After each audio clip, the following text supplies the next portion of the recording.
Silly String Theory came about because I was doing a few different shows, and although they're all awesome, I felt slightly unfulfilled on different levels.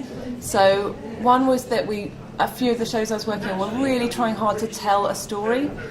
And although that's great in improv, it actually restricts you a little bit because you can't explore characters and situations as much if you're trying to go, and then we left a book in scene 2 and someone better find that in scene 8 and then everyone has a big dance number and it's over. Such a stupid way to decide where we're going on holiday. Oh, come on, it's an excellent way of deciding. Just it's always boring. Weighing up how much everything costs and where we'd like to go. We've consciously decided to make it a play rather than a comedy show, just so that we can explore depth a little bit more, rather than it being like, and here's a cock joke.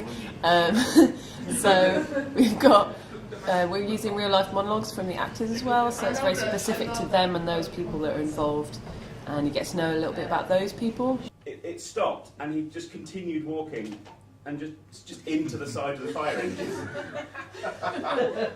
And he sort of stopped, looked up at it, and was like, huh? It was like the dog equivalent of a shrug.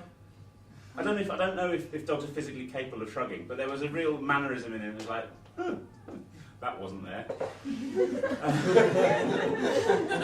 I think it fits in with stuff that's it's got a little bit more, how do I put it? You know, if you've ever seen TJ and Dave, I think they're really exploring the place between comedy and theatre, where stuff can still be really funny, but it's not like a comedy show. It's much more like a slice of life. You've got this little tiny place where you can just open up the window and see what's going on in a character's world. And it's not like a plot. It's not like here's where it begins and here's where it ends. It's like a little door opening. You get to see some people's lives, and then it shuts again. So it's quite interesting.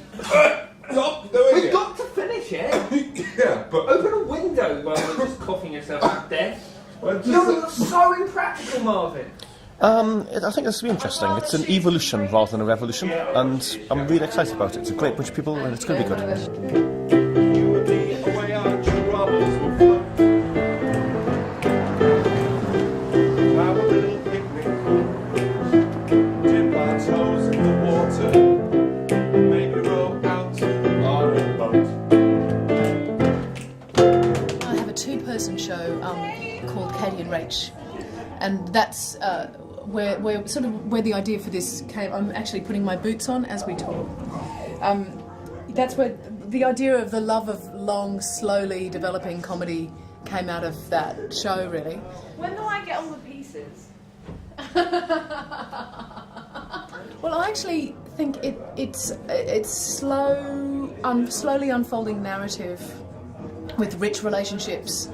And I like the idea of slow comedy, so it's comedy that doesn't jump out at you with gags, but comes out of life situations and circumstances and characters' relationships. So my alarm went off at 9. I got up at 12.